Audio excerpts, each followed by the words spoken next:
Bonjour et bienvenue dans cette première vidéo sur le cycle cellulaire où nous allons parler de la réplication de l'ADN.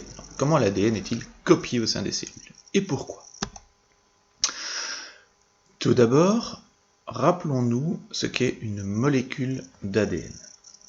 Une molécule d'ADN, comme on l'a vu dans la vidéo précédente, c'est une molécule qui est double brin, donc qui possède deux brins, qui est enroulée sous forme d'une hélice, et dont les bases sont complémentaires, avec systématiquement une adénine en face d'une thymine, une cytosine en face d'une guanine.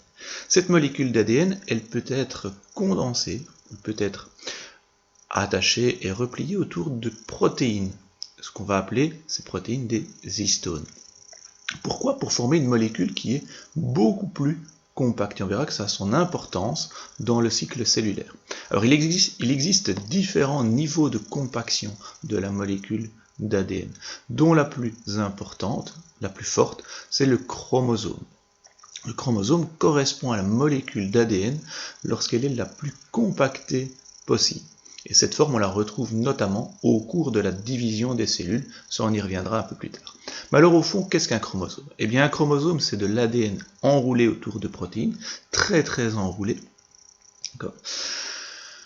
Il est donc constitué, tu vois ici, de la molécule d'ADN enroulée, c'est ce qu'on va appeler une chromatide. Donc cette partie ici, c'est une chromatide. Celle-ci ici, c'est une autre chromatide. Donc ici, nous avons un chromosome double à deux chromatides. Et les deux chromatides sont liées en un point qu'on appelle le centromère. Donc ce chromosome, on va le retrouver à l'intérieur, fatalement, du noyau des cellules, vu que c'est là que l'ADN se trouve. Je te montre une petite vidéo qui illustre ce phénomène de compaction de l'ADN. Tu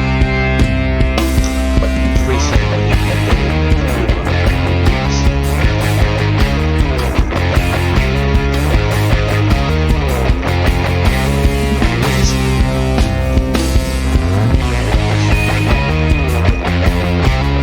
l'ADN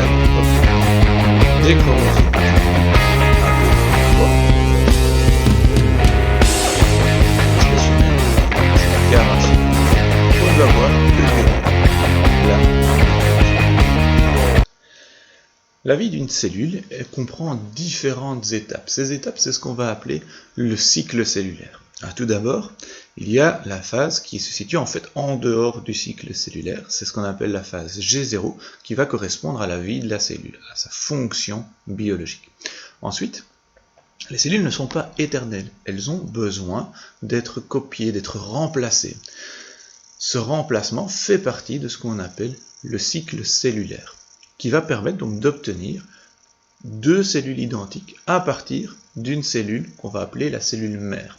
Et les deux cellules qu'on obtiendra à l'aide de cette cellule mère, à partir de cette cellule mère plutôt, c'est ce qu'on va appeler les cellules filles. Alors le cycle cellulaire, il comprend différentes phases, comme tu peux le voir. La phase G1, qui est une phase de croissance et de préparation à la réplication de l'ADN. Mais oui, parce que s'il nous faut obtenir plusieurs cellules à partir d'une seule, il faut que la molécule d'ADN ait été copiée. Donc, avant de la copier, il faut se préparer à cette copie. La phase S de réplication de l'ADN proprement dite, et c'est celle qui va nous intéresser aujourd'hui, donc où l'ADN est copié pour obtenir des molécules d'ADN identiques les unes aux autres.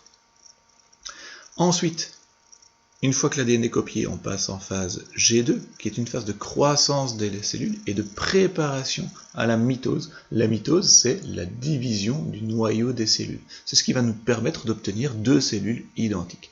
Et enfin, la mitose proprement dite, c'est-à-dire la division de la cellule, donc qui nous permettra d'obtenir ces fameuses deux cellules. D'abord, donc, on commence par la réplication de l'ADN. Comment l'ADN est-il répliqué? On l'a vu, l'ADN est une très très longue molécule. Cette molécule, pour aller plus vite dans la copie, elle va être copiée en différents endroits simultanément. Donc tu vois ici une molécule d'ADN, on l'a représentée sous forme de ces deux brins, d'accord? Pas torsadée pour que ce soit plus simple, mais sous forme de ces deux brins. Le long de la molécule d'ADN, il y a plusieurs origines de réplication. Ces origines de réplication vont servir de point de départ à la réplication. Au niveau de ces origines de réplication, un enzyme, l'ADN polymérase, va venir se fixer et va venir copier la molécule d'ADN. Et tu vois que la copie se fait brin par brin. Le brin du dessus est copié en même temps que le brin du dessous. Alors lorsque l'enzyme vient se placer au niveau de l'origine de réplication, cela écarte les brins. Ça forme une structure qu'on appelle un œil de réplication. La molécule semble former un œil. De cet œil vont partir des fourches de réplication qui vont partir dans les deux directions. Tu vois que l'ADN est copié dans les deux sens en même temps. On dit que la réplication de l'ADN est bidirectionnelle. Et donc ces structures ici forment ce qu'on appelle la fourche. Ok ? Alors les yeux de réplication, fatalement, ils vont s'agrandir, ils vont se déplacer le long de la molécule jusqu'à ce qu'ils fusionnent les uns avec les autres. Une fois qu'ils ont fusionné les uns avec les autres, eh bien c'est que la synthèse est terminée et on obtient deux molécules identiques. Mais alors tu vois ici une particularité de la synthèse. Tu vois ici un brin parental que je vais repasser en rouge. D'accord ? Et tu vois, je vais changer de couleur, en bleu, ici, le brin qui est synthétisé. Eh bien, dans le résultat qu'on obtient au final, on obtient bien le brin synthétisé, qui est ici, et ce brin synthétisé est toujours lié à un brin parental. Ce qui veut dire que lors de la réplication de l'ADN, tu as toujours le brin qui a servi de modèle, un des brins parentaux, avec un des nouveaux brins. On va dire que la réplication de l'ADN est semi-conservative. On n'a pas deux nouvelles molécules d'ADN ensemble, on a toujours un ancien brin avec un nouveau. Le nouveau ici et l'ancien séparés. Alors, voilà un peu plus en détail ce qu'il se passe. Donc l'ADN polymérase vient effectivement synthétiser la molécule d'ADN. Comment ? Grâce à la complémentarité des bases. Donc la molécule d'ADN est d'abord ouverte. La molécule d'ADN donc est ouverte. L'ADN polymérase va trouver dans le cytoplasme des nucléotides libres, donc un phosphate, un sucre et une base, qu'elle va ajouter, qu'elle va venir insérer au niveau de la base qui lui est complémentaire. Donc si dans le modèle j'ai un T, elle va venir insérer un A. Si dans le modèle j'ai un C, elle va venir insérer un G. Et donc tu as bien le brin parental avec le brin d'ADN de départ. Et ça permet d'obtenir deux molécules d'ADN qui sont identiques.